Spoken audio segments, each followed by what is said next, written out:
تو اب میں اپنی کہانی کا سلسلہ وہیں سے جوڑتا ہوں جہاں سے ٹوٹا تھا، اپنی اسٹرگل کی کہانی کا. یعنی میں کراچی یونیورسٹی میں ہوں، ارلی 90s کے دن ہیں، انگریزی ادب پڑھ رہا ہوں. بتا چکا ہوں پہلے کہ بہت سنجیدگی سے نہیں پڑھا، گھومتے پھرتے رہتے تھے، مستی کرتے رہتے تھے، اسٹیج پر چڑھ جایا کرتے تھے، اکثر ٹیچرز کو بھی پریشان کرتے تھے. لیکن یہ کہنا بھی بالکل غلط نہیں ہوگا کہ انہی 2 برسوں میں نے بہت کچھ سیکھا بھی. ادب کی خوبصورتی یہ ہے کہ اگر آپ کی اس میں ذرا سی بھی دلچسپی پیدا ہو جائے تو آپ کچھ نہ کچھ سیکھے بغیر رہ نہیں سکتے. چلیے آج ایک بنیادی سی بات بھی کر لیتے ہیں. ادب کی تعریف کیا ہے؟ لٹریچر ہوتا کیا ہے؟ کون بتاتا ہے ہمیں؟ ہم سب ادب کرتے رہتے ہیں لیکن لٹریچر کی تعریف کوئی نہیں بتاتا، ڈیفینیشن کوئی نہیں بتاتا. سچ یہ کہ لٹریچر کی کوئی ایک ڈیفینیشن نہیں ہو سکتی. پہلی بات تو یہ ہے کہ لٹریچر جو بھی تحریر کی شکل میں فن سامنے آتا ہے وہ لٹریچر کے ذیل میں آئے گا. لکھی ہوئی چیز یعنی لٹریچر ہوگی، اس کا جو ذریعہ اظہار ہوگا وہ زبان ہوگا.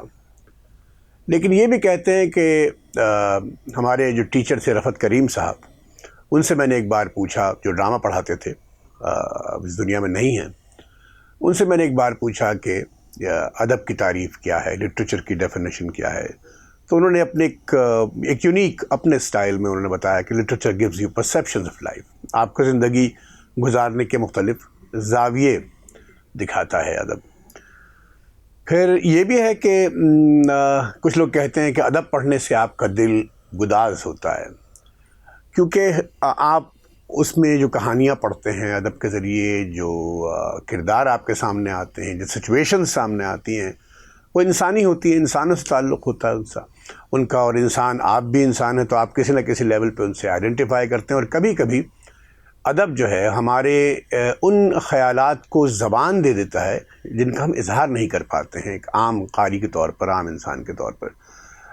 لیکن اس طرح، مگر بنیادی چیز یہ ہے کہ زبان کے ذریعے خوبصورتی مگر ادب کی اگر کہیں موجود ہے تو وہ اس کی زبان میں. آپ انگریزی زبان میں ادب لکھ رہے ہیں، اردو میں لکھ رہے ہیں، کسی بھی زبان میں لکھ رہے ہیں، زبان کے ساتھ آپ کتنا تخلیقی سلوک کرتے ہیں وہ ادب کو عام ادب سے اعلیٰ ادب کی طرف لے جاتا ہے. تو جب پڑھتے پڑھتے کراچی یونیورسٹی میں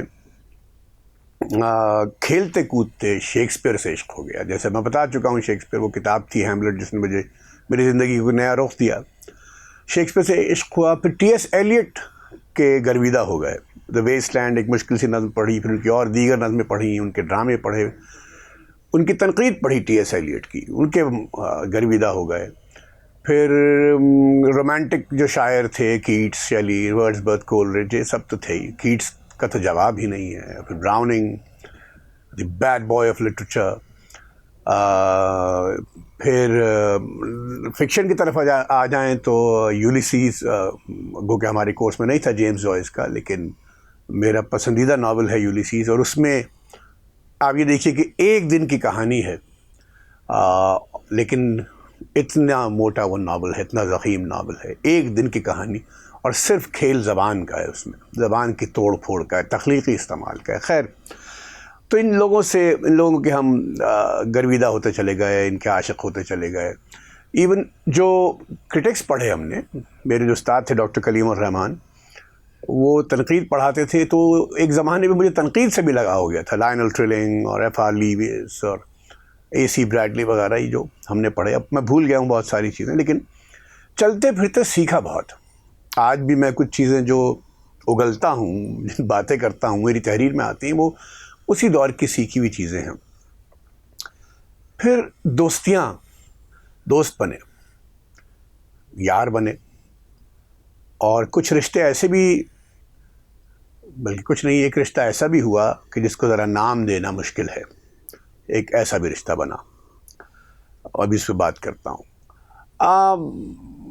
ہلا گلا بہت ہوتا تھا، چہل پہل بہت تھی ہمارے ڈپارٹمنٹ میں. مجھے یاد ہے، اور لڑکیاں جو تھیں زیادہ تر وہ انگریزی مارکا تھیں. تو ایک دفعہ ایسی ایک قصہ یاد آ گیا، پھر آگے بڑھوں گا. ایک لڑکی میرے پاس آئی اور اس نے کہا مجھ سے کہ have you read that book, جنگل بک، دا جنگل بک. کپلنگ کا مشہور کتاب ہے. میں نے کہا نو, دیر از اے بیئر ان اٹ. بالکل آپ کی طرح دکھتا ہے, لکس لائک یو. میں نے کہا excuse me, do I look like a bear? میں آپ کو کسی ریچھ کی طرح دکھائی دیتا ہوں؟ نہیں, you don't understand, he is quite cute. اب میں سمجھا نہیں کہ خاتون میری تعریف کر رہی تھی کیا. ابھی کبھی اپنے آپ کو آئینے میں دیکھتا ہوں تو لگتا ہے کہ ممکن ہے کہ وہ خاتون مذاق اڑا رہی ہوں میرا. اس طرح کی چھوٹی موٹی حرکتیں ہوتی تھیں. ایک بہت اہم ریت جو تھی اس وقت کراچی یونیورسٹی کے ڈپارٹمنٹس میں, کم از کم ہمارے ڈپارٹمنٹ میں تھی, وہ یہ تھی کہ ہر سال ڈپارٹمنٹ تمام کلاسوں کے اسٹوڈنٹس کو شمالی علاقوں سیر کے لیے لے کے جاتا تھا. شمالی علاقوں میں, ناردرن ایریاز, اپ کنٹری. اور ہمارا فائنل ایئر تھا, ہماری کلاس اور دیگر جو ہماری 4-5 کلاسز تھیں, سب کو وہ ہمارے جو ڈپارٹمنٹ تھا اس نے اہتمام کیا شمالی علاقوں کا تفریحی دورہ کرانے کا. اور وہ ہماری زندگی کا, ہم دوستوں کی یادگار ترین دوروں میں سے ایک ٹرپ تھا. ہم اگر اگین حافظے کی بات ہو رہی ہے کیونکہ 30-32-35 برس ہو گئے زیادہ, تو ہم 38 اسٹوڈنٹس تھے, 38, 19 لڑکے 19 لڑکیاں اور 2 یا 3 ٹیچرس تھے. ہم ساتھ گئے, ٹرین میں گئے تھے اور بس میں واپس آئے تھے. بہت, اور میں بہت ہی مجھ سے سفر نہیں ہوتا بس میں, I am a nervous traveller. لیکن اس وقت وہ دور ایسا تھا, عمر ایسی تھی کہ آپ کو دکھانا ہوتا تھا کہ آپ ہر چیز کرنے لائق ہیں.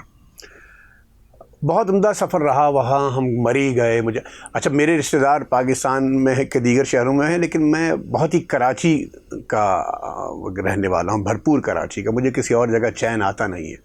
لیکن پہلی بار میں نے پاکستان کے انتہائی حسین اور خوبصورت شمالی علاقوں کو دیکھا.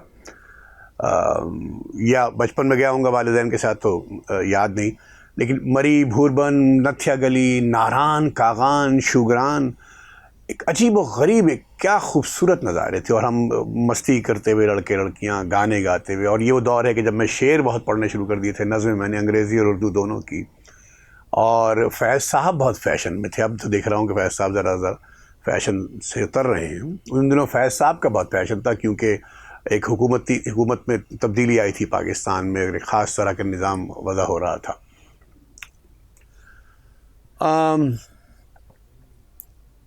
ایک جو دوست ساتھ تھے ان کا ذکر میں اگلی قسطوں میں کروں گا. ان میں سے ایک دوست بہت ہی باکمال آدمی تھا اور بہت مرکوریل, بہت سیماب صفت, بے چین.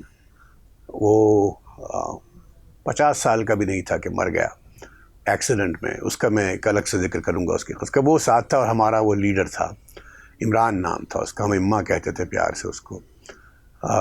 بہت جھگڑے ہوتے تھے اماں سے. خیر, یاد آ گیا. ایک لڑکی تھی جو مجھ سے جونیئر تھی, اس کو شاعری کا بہت شوق تھا, بہت خوش شکل لڑکی تھی. اس ٹرپ پہ, اس دورے پہ ہماری اچھی دوستی ہو گئی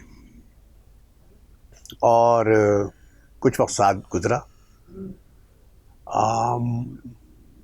بہت باتیں ہوئیں شاعروں کی. مصطفیٰ زیدی کو پڑھنا شروع کیا تھا میں نے, بہت یاد تھا مصطفیٰ زیدی ایک زمانے میں, مجھے اب نہیں یاد رہے. ان کی نظمیں پوری یاد, تمام نظمیں یاد کر لیتا تھا میں. مصطفیٰ زیدی اس لڑکی کو بھی بہت پسند تھا. مصطفیٰ زیدی کی زندگی بھی ایک مسٹری ہے, ایک اس میں ایک خیر, اس پر بات ہوتی تھی.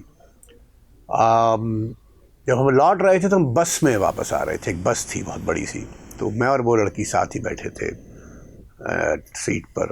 بہت اے سی بہت تیز تھا, تو ہم دونوں نے اپنے گھٹنوں پر ایک چادر سی اوڑھ لی تھی تاکہ ٹھنڈ سے بچا جائے. اور اس نے مجھ سے کہا کہ کچھ آپ تمام رستے آپ مجھے نظمیں سنائیں گے. میں نے کہا بھائی یہ پتہ نہیں کتنے گھنٹے کا رستہ ہے, لیکن جتنی نظمیں یاد ہیں میں سنا سکوں گا سنا دوں گا. تو میں نے اس لڑکی کو میرا خیال ہے درجنوں نظمیں سنائی ہیں اس واپسی کے دورے میں, واپسی کے سفر میں. جس میں سے ایک نظم فیض صاحب کی تھی, پوری تو اب یاد نہیں رہی. بہت, فیض صاحب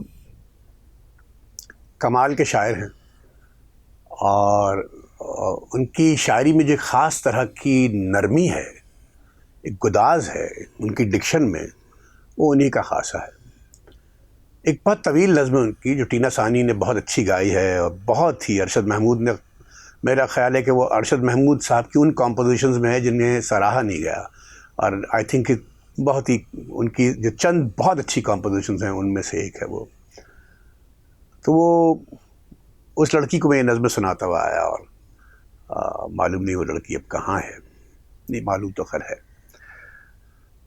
گر مجھے اس کا یقین ہو میرے ہمدم میرے دوست، گر مجھے اس کا یقین ہو کہ تیرے دل کی تھکن، تیری آنکھوں کی اداسی، تیرے سینے کی جلن، میری دلجوئی میرے پیار سے مٹ جائے گی، گر میرا حرف تسلی وہ دوا ہو جس سے جی اٹھے پھر تیرا اجڑا ہوا بے نور دماغ، تیری پیشانی سے دھل جائیں وہ تذلیل کے داغ، تیری بیمار جوانی کو شفا ہو جائے، گر مجھے اس کا یقین ہو میرے ہمدم میرے دوست۔